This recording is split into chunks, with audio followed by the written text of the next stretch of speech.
राणा पुंजा भील की ये कहानी क्या कहती है। प्यारे साथियों, मैं आज आपको राणा पुंजा भील के बारे में ऐसी ऐसी बातें बताऊंगा जो शायद आप नहीं जानते होंगे, जिसमें मैं आपको बताऊंगा राणा पुंजा भील के संपूर्ण जीवन के साथ घटित हुई हर एक घटना के बारे में, और ये भी बताऊंगा राणा पुंजा भील क्यों थे सबसे मान, और बताऊंगा कि कैसे महाराणा प्रताप ने राणा पुंजा भील की मदद से अपना खोया हुआ राज्य पुनः प्राप्त किया, जो राणा पुंजा भील के मदद के बिना नामुमकिन था। तो आरंभ करते हैं इस कहानी को राणा पुंजा भील के जन्म से। राणा पुंजा भील का जन्म 16वीं शताब्दी में राजस्थान के मेरपुर नामक स्थान पर हुआ था। इनके पिता का नाम तुदा होलंकी और माता का नाम कहरी बाई था। राणा पुंजा भील बचपन से ही वीर और पराक्रमी थे। राणा पुंजा भील को इनके पिता की मृत्यु के बाद मात्र 14 वर्ष की आयु में ही मेरपुर गांव का मुखिया बना दिया गया था। 14 वर्ष की आयु में गांव का मुखिया बनना इतना आसान नहीं होता। इसमें अनेकों परीक्षाओं का डटकर सामना करना पड़ता है, और राणा पुंजा भील उनके सामने आई हर परीक्षा में सफल रहे। हर परीक्षा में सफल होने से राणा पुंजा भील का सम्मान और भी बढ़ गया, और तत्काल ही उन्हें भोमट का राजा बना दिया गया। और राणा पुंजा भील भोमट के भीलों के राजा बन गए। और राणा पुंजा भील अरावली पर्वतों के जंगलों में निवास करते थे, जहाँ दुश्मन तो क्या, परिंदे भी उनकी अनुमति के बिना पर नहीं मार सकते थे। राणा पुंजा ने अपने जंगल के चारों ओर ऐसा रक्षा कवच बना रखा था जिसे बड़ा से बड़ा शत्रु तोड़ नहीं सकता था। राणा पुंजा का साथ और महाराणा प्रताप के हाथ विजय। ऐसा माना जाता है कि महाराणा प्रताप का पालन पोषण भी भीलों ने किया था। अपने पिता महाराणा उदय सिंह की मृत्यु के बाद महाराणा प्रताप मेवाड़ साम्राज्य के राजा बने। मुगल सेना का राजा अकबर संपूर्ण मेवाड़ को अपने कब्जे में लेना चाहता था। इसीलिए अकबर ने मेवाड़ के समस्त राजाओं को अपनी ओर मिला लिया था, और सभी राजा अकबर के गुलाम बन गए थे। अकबर ने महाराणा प्रताप को भी गुलाम बनाने के लिए अनेकों बार संधि प्रस्ताव दिए, किंतु महाराणा प्रताप ने अपनी मिट्टी का मान बचाने के लिए अकबर की संधि को अस्वीकार कर दिया। इसी कारण से महाराणा प्रताप और अकबर के मध्य युद्ध होना तय था। ऐसे में महाराणा प्रताप को अकबर से युद्ध करने के लिए अपने सहयोगी सेनाओं की आवश्यकता पड़ी। तब महाराणा प्रताप को भीलों की नगरी में सबसे शक्तिशाली भील राणा पुंजा भील के बारे में पता चला, तो महाराणा प्रताप ने राणा पुंजा भील को संधि का प्रस्ताव भेजा। लेकिन महानता का प्रमाण देने वाले राणा पुंजा भील ने महाराणा प्रताप को स्वयं बुलाया।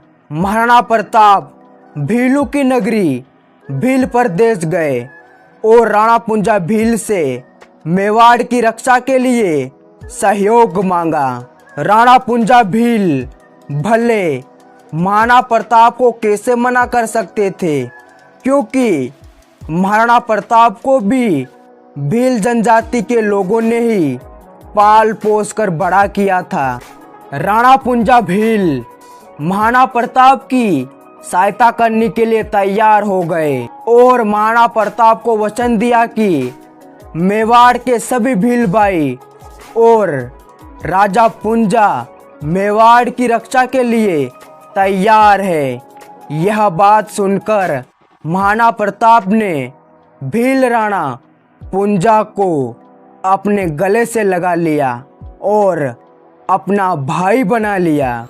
जब 18 जून 1576 ईस्वी में मुगलों और मेवाड़ के मध्य हल्दी घाटी में भीषण युद्ध हुआ, जिसमें मेवाड़ की ओर से प्रमुख योद्धा महाराणा प्रताप थे और मुगलों की ओर से प्रमुख योद्धा आमेर का राजा मान सिंह था।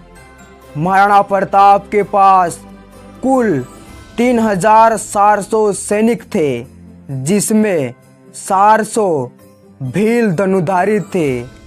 महाराणा प्रताप के प्रमुख सेनापति राणा पुंजा भील, भीम सिंह डोडिया, रामदास राठौड़, रामशाह तोमर, हकीम खान सूरी, भामाशाह, ताराचंद, भिंदा जाला और जाला मान सिंह, जिसमें प्रमुख सेना का नेतृत्व हकीम खान सूरी ने किया और मान सिंह के प्रमुख सेनापति सैयद अहमद खान भरवा, सैयद हाजिम भरवा, जगन्नाथ कचवा, गियास उद्दीन, अली अजब खान, माधो सिंह कस्बा, मुला काजी खान, राव लोकन, मितार खान, भेलोन खान आदि थे, जिनके पास 5000 से 10,000 सेना थी।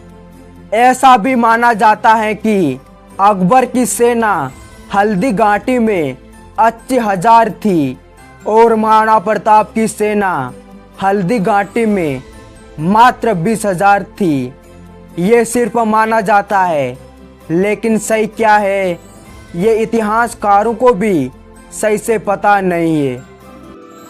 युद्ध की ललकार हुई, संघ की आवाज गूंजी, दोनों सेना आपस में टकराई और देखते ही देखते हल्दी घाटी में खून की नदियां बहने लगी।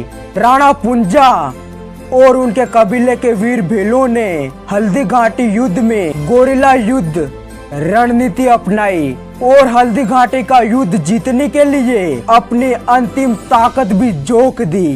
भीलों की इस भयानक शक्ति से मुगल सेना डरकर भागने लगी थी, क्योंकि 400 धनुधारी भीलों के तीर सीधे उनके सीने को चल्ली चल्ली कर रहे थे। भीलों ने अपने तीर की नोक पर जहर लगाया हुआ था, जिससे मुगल सेना की मृत्यु निश्चित थी और इस युद्ध में महाराणा प्रताप ने बेलोल खान को घोड़े समेत काट दिया था।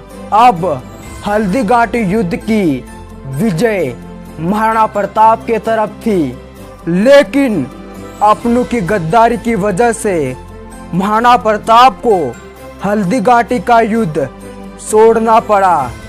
जाला मान सिंह ने महाराणा प्रताप के लिए अपने प्राणों का बलिदान देना पड़ा और आगे चलते हुए बिलिचा गांव में 26 फीट का नाला पार करते हुए महाराणा प्रताप के परम प्रतापी घोड़े चेतक की मृत्यु हो गई। महाराणा प्रताप अपने जीवन में सब कुछ हार गए। हारे नहीं थे तो वो है केवल मातृभूमि का आजादी का सपना।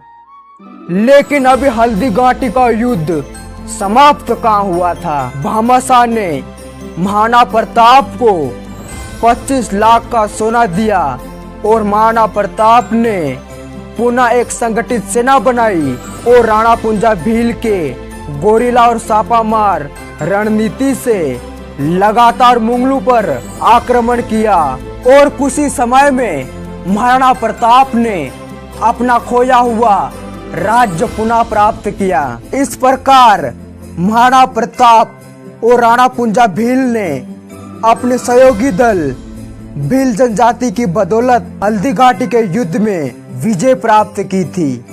पुंजा भील और उनके कबीले के वीर भीलों ने मेवाड़ को बचाने के लिए अपना जीवन दांव पर लगाया था। इसी की बदौलत महाराणा प्रताप ने पुंजा भील को राणा की उपाधि से संबोधित किया। राणा पुंजा भील की ये कहानी सदियों तक इतिहास के पन्नों में पूर्णतः गर्व और सम्मान के साथ दोहराई जाएगी। जय राणा पुंजा भील।